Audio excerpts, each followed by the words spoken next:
Hi, folks, and welcome to Inside the Leader's Mind, where what's in the way becomes the way. I'm your host, David Susan, and joining us today is Karina Bensko. She's the CEO of Culture Krew and a trusted advisor to executives navigating high growth chaos.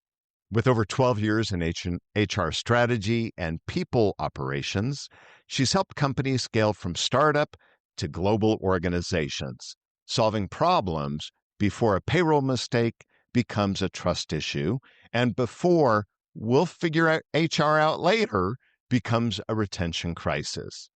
Karina specializes in bringing structure to the messy middle of growth, designing organizational plans and HR systems that are good enough to launch today and built to evolve tomorrow. Karina, welcome to the podcast. Thank you so much for having me. I'm so excited to be here. Yeah, if I could just read an intro, that would be amazing. But, You know, I do my best. I So mean, one tell, day. tell me a little bit about who you are and tell me a little bit about Culture Krew, or tell me how you got to where you're at and what led you to Culture Krew and what they do. Let's put it that way. Yeah, sure. So, as you mentioned, I have 12 years of HR experience, and I've really seen the whole gambit of kind of how HR runs at multiple sizes. And um, when I was thinking about where I wanted to be after my latest birth of my son, um, I realized I really wanted to be in the startup scene. I love, building and scaling and breaking things and then building again. And, you know, when I was reflecting on the type of organizations I wanted to work for, I realized they weren't really ready for a head of people. We weren't at that size yet. The funding might not support that, but they still need that strategy. They still need that level of support and guidance. So that's where Culture Crew kind of came out of, and thinking about how can I still support those organizations, but in a way that fits their budgets, but then also helps them be effective today going into tomorrow. And how did you decide to go your own route with your own business, Culture Crew, versus really just going head of people or HR for a larger, big organization and moving up the corporate ladder, et cetera? Yeah. So I've done that. I did corporate America for years. And there's a lot of bureaucracy, red tape, the speed in which I just love to work. You know, it just wasn't really it's just not really there in corporate America, unfortunately. Just because you need a lot of stakeholders and a great idea, in inception is fantastic, but there's just so many levels of like buy-in that of course you have to get versus in a startup environment, like you can just go and fail fast. And then if it doesn't work or you need to iterate really quickly, you can do that as long as, of course, you're staying within the laws and what is like typical. And of course, you definitely don't want to build something that is non-compliant, but, it's really a place that you can, experiment a little bit and push the boundaries of what's possible. How did you, because doing your own thing can be scary. Hmm. Many people, I talked to so many people that have been in corporate America, and I've been self-employed for forever, for a very long time. And people are like, how do you do it? That's so scary. And so how was that transition for you to go from that corporate world to doing your own thing? And did you have someone in your family that modeled that? Because sometimes I see that. Actually, no. So I have these two women in my life who they were, in my age group, they're moms, and both of them actually they passed away. Oh, really? Um, you know, and when thinking about what I really wanted to be doing and the type of life I wanted to be living, especially the type of mom I wanted to be to my two kids, um, in August, one of them passed away, and that was really a catalyst as well, where I was thinking about, you know, what what time do I have? Because time is not, it's not promised.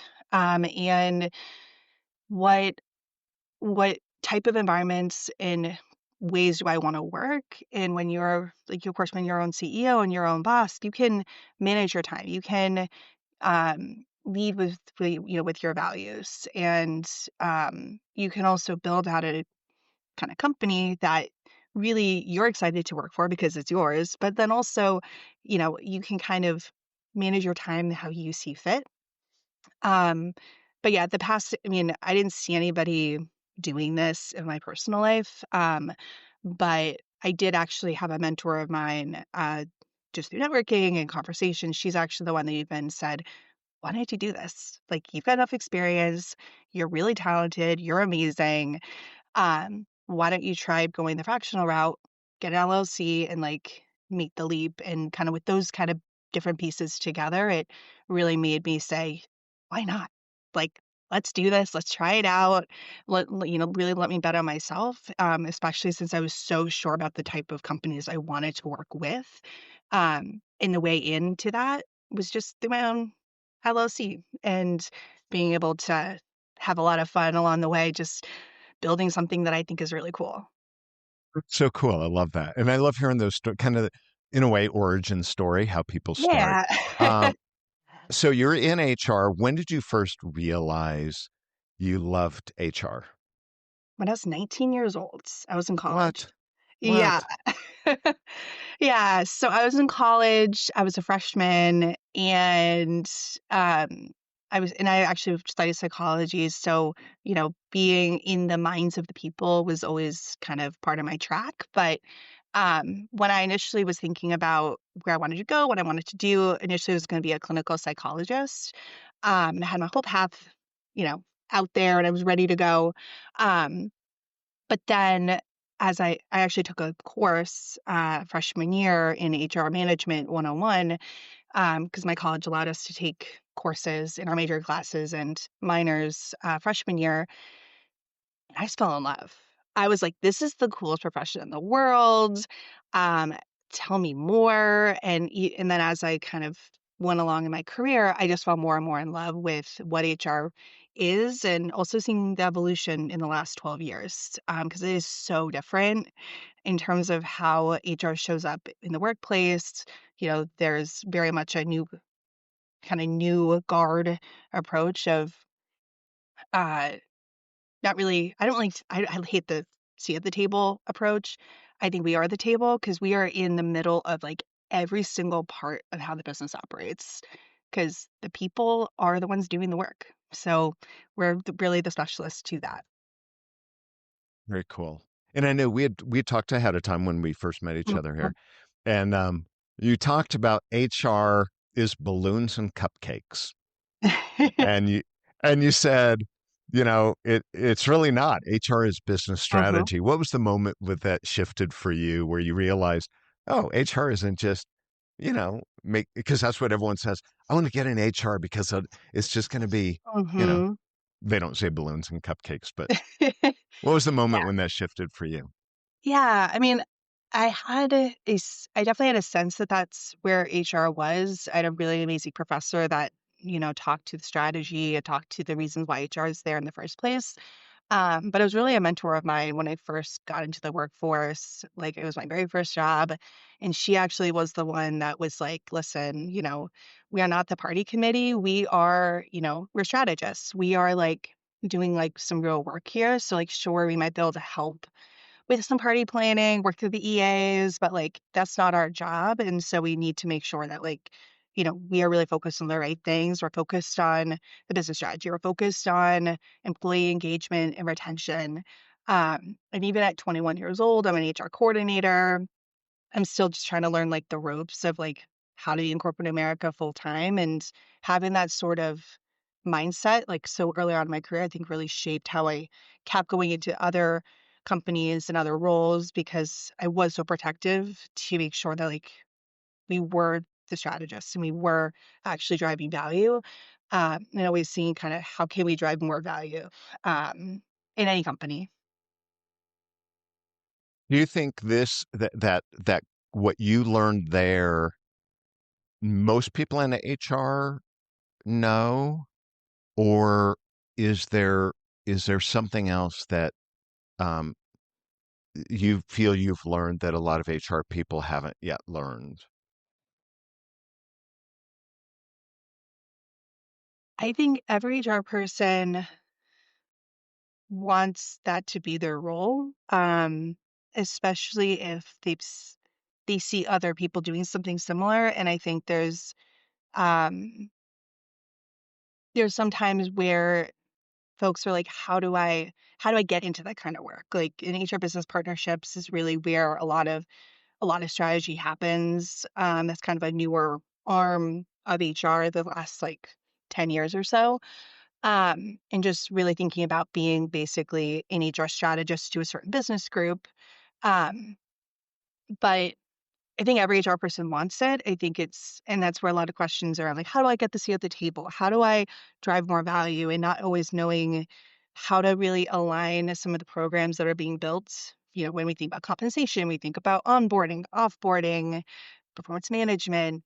It's a program that, is very much tied to a lot of HR strategy. But if you can't really speak to how it's going to help the employees, the leaders, et cetera, like everybody just rolls their eyes saying, oh, another program. Oh, another process. Like, why is this so long without really understanding the why? And I think that's where some missing points are sometimes because we know the language, we know how, like, how it works. But if we use fluffy language, like, it's going to drive the culture, people are like, yeah, and we have ROI to think about. Like we have end of quarter to think about. Like culture is great, but we got to move. And so I think that's where the language is so important and being able to articulate how something actually saves the company money, how how empowering managers is actually going to impact not just the one person, but like 15 to 20 other people that of course they're managing. Like all those different components matter. And that is, thank you for sharing that because it's true. We see it in a lot of organizations where we get so focused on doing the tactical side of the job, we forget how that piece fits into the overall business strategy that investors care about, that the executives care about, and connecting those dots, I think, are absolutely critical. As you look at what Culture Krew does, your business, Mhm. what what is one of the what's the core thing you do for founders that maybe they ignore until it's too late? Um, One is talent strategy. So thinking about what skill sets do you have today? What skill sets are you going to need tomorrow? And really thinking about what that headcount planning is going to look like and that org design. So what is your org structure? What does your org structure look like today? And what does it need to look like tomorrow to, meet the business objectives, get that product out, and really kind of scale quickly. Um, and then also what is the culture like right now and what's the culture going like how do you want it to evolve? Because when of course you have your first 10 people, they're really bought into you as a person, and there's a lot of things that they can maybe let go or say, well, it's just a quirk or whatnot. But at a certain point, employees are joining you as a company, so that culture really matters because how that culture evolves and grows. Like it can either take a mind of its own and, you know, kind of snowball and everything, or you can really be purposeful and think about what are the values you want everybody to have? What type of environment do you want everyone to be working in? And uh what is the ways that someone will succeed here? Because what one person's haven is could be one person's hell. Like if those don't really align very well, and that's kind of where toxic cultures come in is, you know, not being purposeful. So you're talking about culture. Is that part of the reason your company? I should ask you, why is your company called Culture Crew? How did you choose that term? So I love the name Culture Labs. I will say, I use an AI tool to help me come up with the name. I threw in like culture, HR, strategy, Karina, um, and And then, a number of different names came up. So the K for crew is because my name's Karina. And Mm. it felt like sticky. I don't know, there was just something that drew me to it. And then as I actually socialized the names, because I had a couple ideas, people kept coming back to Culture Krew saying, that's really cool. Like, I love that name. And it just seems uh, sticky, unique. So like the culture piece is there because HR, but I also wanted it to be uh, bigger than just culture, thinking about like people and growth, and just kind of how. And then, of course, I can also, if I wanted to hire on employees, I could create a crew as well. But we'll see where I build. So it plays well in there because you were talking about culture. So I thought, oh, maybe that's a core focus of Hmm. what you do, but just kind of the whole HR in general, right? Yeah. So I know we had talked, and you had mentioned that there's a difference between people ops Hmm. and real people strategy in a startup. Hmm. Can you explain the difference for our listeners? What do you mean by that? So people operations is really the backbone of HR. You're thinking like think compensation, benefits, payroll, even though I would always advocate for payroll to sit with finance, but um and the processes, onboarding, offboarding, like very tactical work that does have strategic value. But it's really the kind of the back of the house work that keeps the business running and is really necessary for any business to operate. Like you can't really have a company with an employees without being able to give them benefits, pay them, offboard them if they leave, etc. Um, but then when you think about like the people strategy, really what I'm referring to is kind of the ways to tie all of those like programs and other kind of ways that then you're going to build kind of along the way, to really tie into where's the company today? What are the kind of what do you really need to help? What do you need to do to help them scale effectively? And when's the right time to put in different processes? So, like a performance management process that is, as an example, that is like super robust, has like, 360 review plus, plus quarterly check-ins and all of these like different mechanisms for a company that's only like 15 employees, that can be a lot of uh, maintenance and just a really big process for a company that small. Like I would always advocate for maybe a start, stop, continue. Let's build up the muscle to have a conversation. Like we don't need to build an empire when we're still very small. Like we can kind of build out the frameworks, build out the uh muscle for how these things need to go, and then you build from there. And that's where the strategy comes in. It's say really questioning like when is the right time, what is actually going to help this stage, and then how do you kind of out of that foundation, scale up and make something more complex when it's needed. So, and maybe this is part of what you're talking about, Hmm. but for clarity, I know in the introduction, we talk about building systems that are good enough Hmm. to launch Hmm. today. Can you elaborate on what you mean by good enough and why is this an issue that you can talk about? Yeah.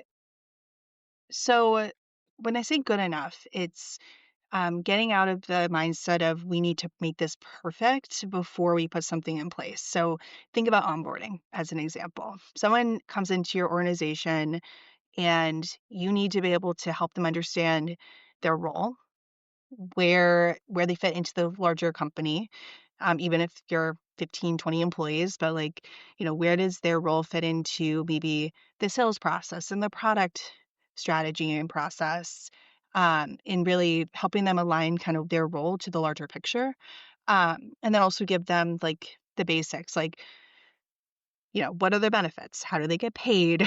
What is, what do you value as a company? Like some really simplistic and basic things to help somebody feel like welcomed and really understand like what's expected of them. Um, and when I was actually at Cloud Health Technologies, it was a startup here in Boston. That was actually kind of a methodology I used of we had something called boot camp where it was a day-long training to really help people understand kind of the cycle. And we had different executives come in and talk about their specific business group and give some understanding of what the goals were for that quarter and that year. So people had just a larger view of where the company is going. And then day one, it was the beginning, it really was just like, here's your laptop. Let's make sure IT gets in there. Here's a training. We'll do a quick onboarding training of like kind of what to expect. And kind of as you're here at Cloud Health. And then by the time we went from 120 employees to 300, boot camp was a lot more elaborate. It was a 2-day training.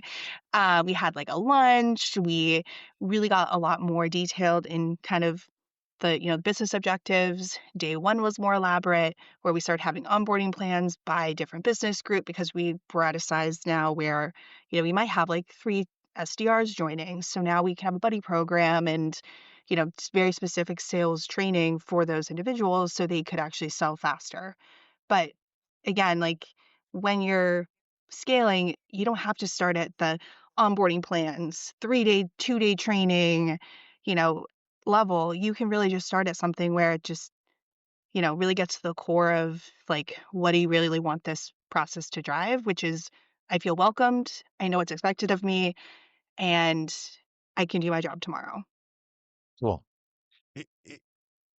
When you look at Culture Krew, would you say Culture Krew is more of a consultancy or is it more of a fractional HR? How do you position yourself? What's ideal? What do you prefer? Yeah, I'm more fractional because I enjoy being tied to a company for a period of time, even if that's 6 months to 18 months. And I am with that company kind of through the evolution of change and growth until we get to a point where a full-time head of people really makes sense. Um, so I can really set that future head of people up for success because everything's built, it's in a good state. And then, especially, because with fractional, you're only there maybe between 10 hours, maybe 20 hours a week. Even though I typically like to think about it more in months just because the ebbs and flows of business. And, then of course we're not thinking about, how many weeks, how many hours was I working. But then, I do enjoy doing the projects, but you're only going then in to a different company for a very short period of time and then leaving. And I really enjoy being partnered um, for a longer engagement. So if you were to look at that time period, where in a young company's stage Hmm. do they normally realistically need you? If it's two Yes. people, they don't, right? They're Yeah. two. When do they need you? And then at what point is it like you've done your mission and it's probably time to say goodbye? Meaning, I know when you say you need to bring on full time, but if there was Hmm. kind of that window that someone, and I know there's no definite, but what would you guesstimate based on your experience? Yeah, I would say around 15 to 20 employees if you're about to double, meaning like you're going to be scaling really quickly and There's now actually growth. growth, yeah, Okay. exactly. So basically, if you maybe we'll go from like 20 employees to 40 employees to 100 employees, and like you're now on this growth path where you're gonna be things are gonna be moving really quickly, and you are gonna need somebody there like to be not only building out the train tracks, but also help the executive team think strategically about where that company is going. And then I'd probably around like the 120, employee mark is where I would start to say, "Hey, you know what? You know, I think maybe, especially if you're still on this growth path, having a full-time head of people who, you know, can really be here full time, I think really makes sense, especially if the team is starting to grow, and you're starting to think about kind of all the different, uh, more junior level roles, that's kind of the really the place where I'd say, I think we should start thinking about this. Um, but especially in that smaller hyper growth stage, I think that's where my value is, I think, the best. Is there something magic about that 15 to 20 employee number starting to double at that point? What do you see at that size? Yeah, it's a size where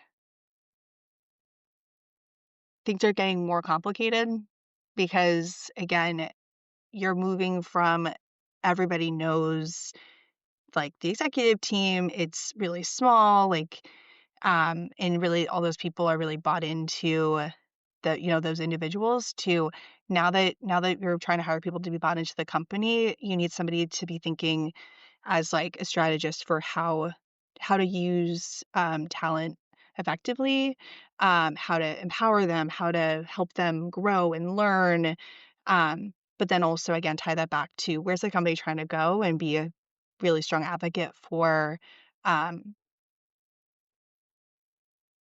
not not like making rash decisions, but making pointed and uh, thoughtful ones. Especially since I really just like to think about people as your best capital.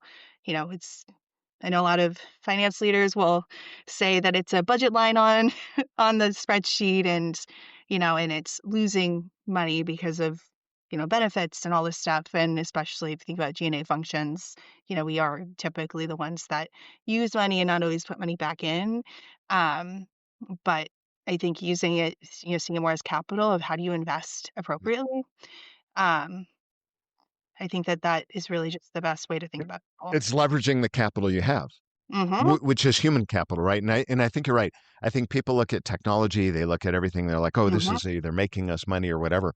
But the reality is, typically, biggest budget line item is personnel, Mm-hmm. and it's really how do we get more out of the personnel? Because here's what I always believe when I do keynotes and I consult with companies too. I look at that and I say, what if everyone gave 10% more? What if everyone was more effective? What if Mm-hmm. everyone was more bought in? Like what is the impact that potentially could have on the bottom line? And that's when people they go, "Oh, I hadn't thought of it that way." Well, if that is part of an HR Mm-hmm. function, then you look at it instead of just being this purely, sunk cost center, Yep. it is strategic. It is It is. strategic. So, what you look at, you were talking about, kind of these certain size companies. What's one simple system you wish every startup had, let's say by the time they had 20, 25 employees?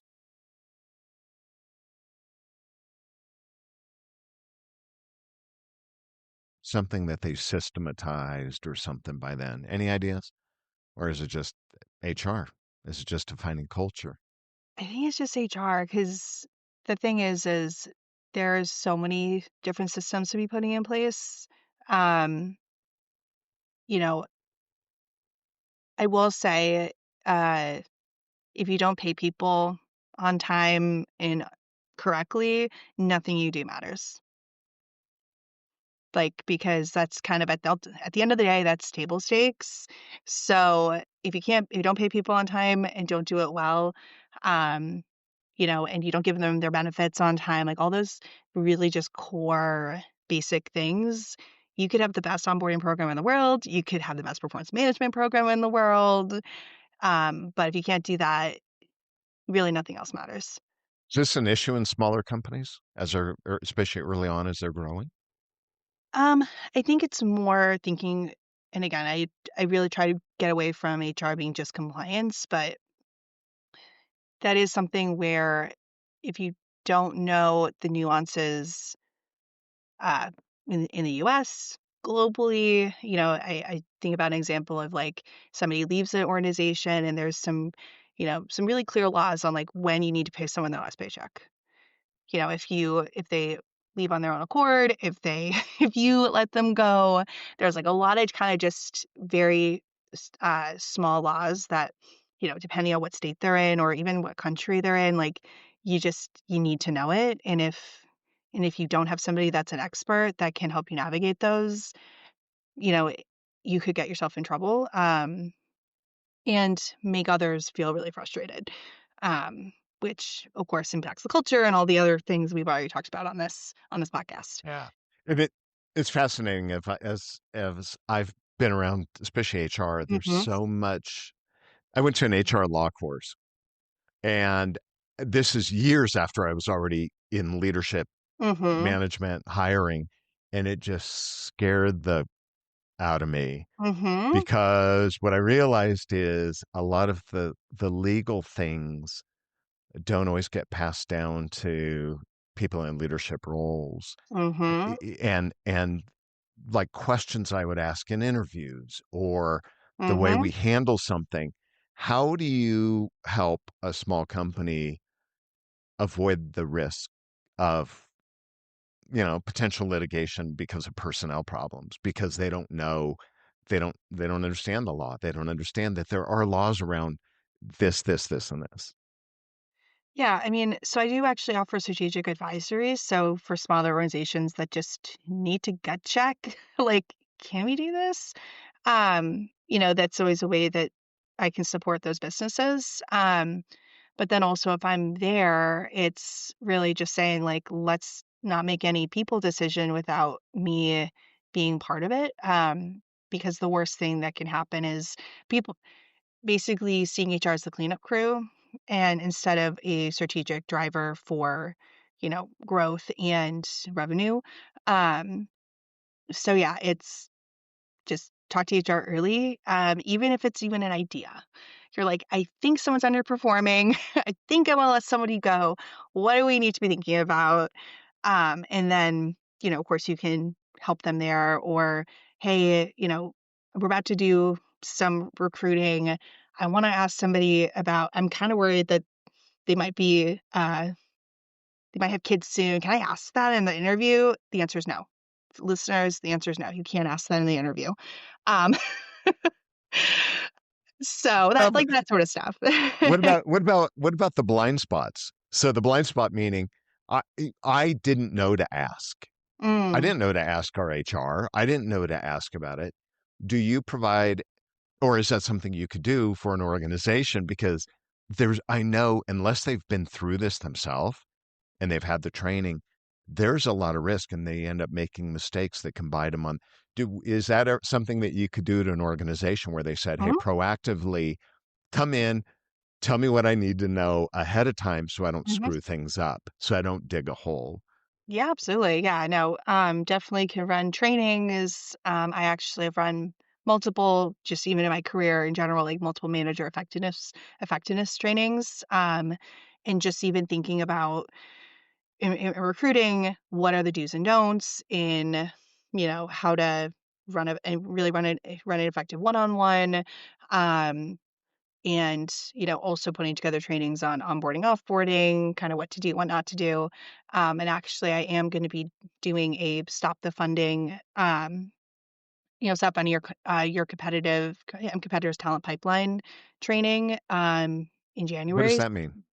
Yeah, so it's just basically it's going to be all around career development on how to uh, have an effective one-on-one, what to think about when it comes to an actual tool. So I love the talent card, which just a really simple career development uh, document to really think about where the person is stay, where they want to go, and then how do they get there. And it could be living and breathing. Um, but then also the biggest piece too is training up your managers because they're the ones on the front lines. They're the ones that, need to know this information. So making sure that that they have the tools in their tool belt to be effective. Because if you think about it, if anybody leaves or anything happens, that can have a really big impact to the bottom line. So tell me the name. What's the class or course or event? Yeah. What's it called again? It says stop funding your competitors' talent pipeline. Uh, Okay, so what does that specifically mean in that title? That's what I was kind of getting at. I'm like, what yeah, what does that mean? meaning if you Is don't it have stop funding their pipeline? Is that what it mm-hmm. is? Yep. Okay. So basically, if you don't invest in your people and you're not being proactive in conversations about where somebody wants to go, what they want to do, and being just thoughtful, that person's going to leave, and anywhere between 50 to 200% of that person's salary is walking out the door because it's going to take that much to uh, basically find their replacement, and that knowledge has value and has power. So in it, it is seen that 18%. Um, there is 18% higher productivity for leaders that are trained because they're empowered to make good decisions and actually be able to really manage more effectively because they know where the people want to go, what they want to do, but also being honest about kind of how performance is. The whole goal there is retaining your best people Hmm. instead of providing them to a competitor. Is that Exactly. really what we're talking about? Exactly. Yeah. What is one thing you wish founders, business owners, executives, what's one thing you wish they really understood, um, that if they knew this, it would totally change how they start and build and their HR, their team, etc.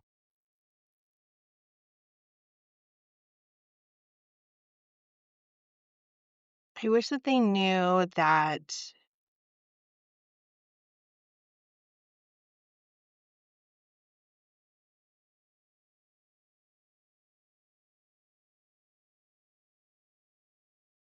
Strategic value of HR, yeah, maybe? yeah, basically the strategic value of HR. And yes, your COO and CFO can do some of this work at the beginning, but HR is so much more than just compliance and hitting a payroll button. Um, and it can be very tempting when you get funding to invest in the cooler areas, marketing, product, like those are the things that are forward facing, and it's really where I think a lot of investment goes. But the G&A functions, HR, like there is value there, and um, HR is an art and a science. Right, and I think it's tough, as people listen, they go, "No, if someone's listening, they're going to say, I'm going to put all my money in sales. No, I'm going to put it all here, all here." The problem that I see, and as I talk to CEOs and executives, is there's not one answer. There's so many moving parts, and I think that's what makes it tough. Is i- it's so critical that you say, yeah, if we're not driving revenue, we're going to be out of business. And if we Sure. don't have a product, if we're a Hmm. tech company, let's say we're going to be, or a manufacturer, we're out of business. But the problem is if you don't have people, you're out of business. And Exactly. like you said, they're going to be walking out the door. And I think that's the tough thing is how do we balance all of these moving parts and how do we look at it as a system, Hmm. just like if it's a machine, I'll use a lawnmower. If one part of my lawnmower is not working that's critical, I can't mow the lawn. And to say it's only the wheels, it's only the carburetor, it's only the gas, it's only the oil, right? And I think sometimes in businesses we tend to do that. And especially HR, what I've seen is that, just to your point, and I love how you articulated it, they don't see that it could be a strategic component Hmm. to the business. And I don't know if you have any additional commentary on that, but that's my thought on that. Yeah. Um, I read this really great, quote, and I forgot who said it, but basically the strategic HR is just as important as the CEO because they see everything. They are like, just as a CEO is thinking about the strategic, um, you know, vision and growth and kind of looking forward facing to make sure that the business, you know, excels. But HR is sitting right next to the CEO in many cases because they also are seeing things from a holistic point of view because they can see really the forest through the trees and see where is something broken and how can we effectively make that uh better. And what I mean by broken is not necessarily maybe like product process and how how the product roadmap is set up, but the the relationships on those teams and maybe where maybe a breakdown is and why communication is not being as effective. HR has a very strong voice there and can actually, if they're doing their jobs really well and are sitting on all these different team meetings and watching kind of those relationships, they can be a voice to say, okay, I know where the problem is. Let's do these like three different things uh to fix it. And then from there you'll see process improve. So one really great example is back when I was in-house, one of the projects I worked on was a process workflow. There was a lot of different processes happening across the organization, a very specific area. And basically, what happened was we consolidated it under one leader. So basically, streamlined the process. So that means we weren't running four different processes, or running one, and that actually led to a millions of dollar savings because there was a problem with process. We consolidated teams, and then we're able to save money because that process was more efficient. And that's the power of HR. Well, that's cool. So if people can start to understand strategically how it can impact, that's huge. Mhm, All right. So two last questions. First of the last question is goes to the name of the podcast, right? Inside the leader's mind. mhm. What's in the way becomes the way. What is something for you that was a barrier, was an obstacle, and because of that, that became the way for you? Either because you went through it or you realized I need to go around it. Yeah. Um, I think early in my career I was not the best at receiving feedback. And when there was actually for me, it was the turning point of becoming a mom where, you know, you just, because you're already in chaos all the time already, and you're just managing so much, and trying to make the impossible possible with, you know, raising kids, running the household, then having, uh, a, a job that is very fulfilling. Um, there was just, for me, it was the turning point was like being able to say, okay, you know what, I now like I feel like now I'm in a headspace where I want to learn, I want to grow, and I always wanted that, but I think it was just letting down that guard and saying, what's good enough, and um how can I make sure that I show up in the ways that I want to everywhere. And listening, you have to you have to become such a good listener when you have a toddler and they're telling you exactly how they feel, and you get some real good feedback that way. Yeah, no kidding. No, it's just wait till they get older. Ugh. Mhm. All right, last question. Actually, I'll tie it to kids because this is part of where I got this question. So the question is, and don't answer just yet because I want to explain to our listeners if they haven't heard this before. But the question is, what's the question you wish people would ask you, but they don't ask you? Very few people have ever asked you this, but you kind of secretly wish people would ask you. And where this comes from is a couple places. When I was young, aunts and uncles would say, how's school? How are you? And then they ran out of questions because they didn't really know what to ask me. And in the back of my mind, I'm like, why don't you ask me this? Or if you watch interviews with celebrities or athletes or whatever, they're always asked the same question. And I'm thinking when I'm watching, I'm in the back of my mind, I'm thinking, God, do they get sick of the same silly question? Like they must be thinking, why don't you ask me this question? This would be a great question. Or with my own kids, I've got three. And, if you ask too many questions, you're invading their privacy. And then in a second breath, they say, you don't know anything about me. So it's like, okay, what question should I ask you? What do you wish, mom and dad would ask you so that we have a better understand? You know what I mean? So the question for you that I'd like to end with is, what's a question you wish people would ask you, but they don't because they don't know to ask you? um it would be,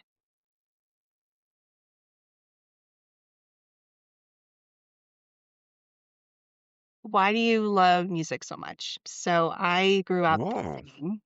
I'm actually an alto, and I'm obsessed with Broadway, like obsessed. Like I watched the latest Weekend movie, and I, of course, was comparing it to the onstage version, and like trying to talk with some fellow parents this past weekend with as we were chatting about the movie, and I had all of this intel around like, oh, well, this is how the music's different, and this is where the this is where you have to appreciate the art of the movie versus the stage version. And, these are some things, nuances I learned and observed for watching it. And there's just, for me, it's like music has always been such a big part of my life. And, but it's just not something I talk about very often just because I'm not in a choir. I'm not on the stage right now, but I love to sing.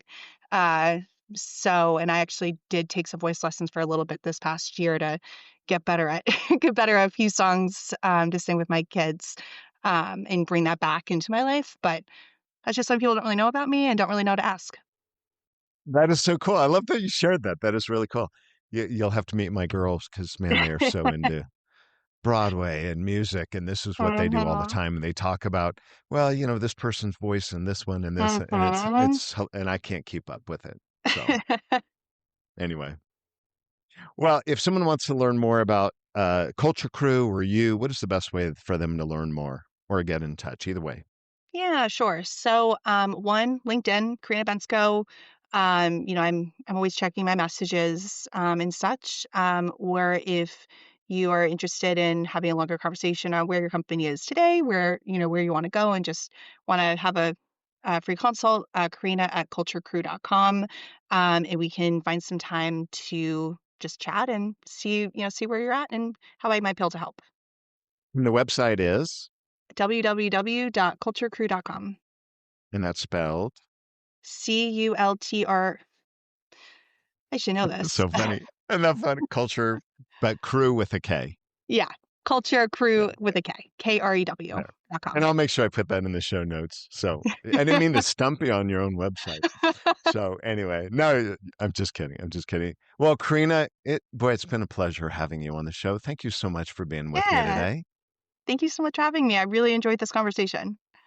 Well, my pleasure. So reach out to Karina if she can help you or if you want to learn more. And folks, if you've enjoyed this, please share it, like it, let us know, subscribe. We really appreciate it and appreciate your patronage. So and being a part of this. I'm David Susan, and this is Inside the Leader's Mind. Until next time, ciao.